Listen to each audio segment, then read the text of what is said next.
که څوک خاندي که څوک جاړي پکې اوسي که څوک خاندي که څوک جاړي پکې اوسي د یو بل نه مینه غواړي پکې اوسي پښتونخوا دې تل اباد وي سایله د ګلونو سندرغاړي پکې اوسي. السلامونه نیکې هیلې احترامات قدرمندو مدثر جهان یم د هاتیان نه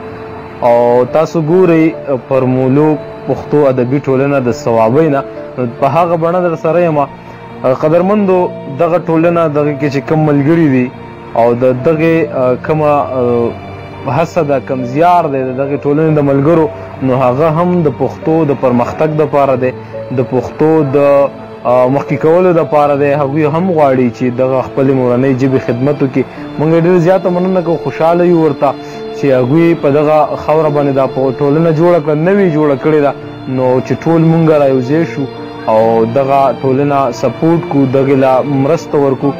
نو هله به زموږ پښتو او هله به زموږ مورنۍ ژبه مخ په وړاندې باندې ځي. دغه ملګري په هغې کې درانه درانه ملګري دي زموږ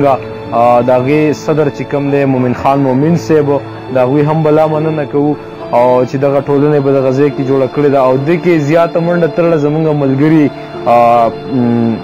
شاید حیران صاحب وهلې ده نو د هغه هم ډېره مننه کوو چې دغه ټولنه یې جوړه کړې ده پښتو دپاره منډه ترړه وهي. اسماعیل زیب عاجز صاحب دی پکې د هغوی هم مننه کوو او د دې ټولو څومره غړي چې پکې دي مننه یې به دې کومه چې زموږ یوه پښتو ده چې یو سړی زموږ د پښتو خدمت کوي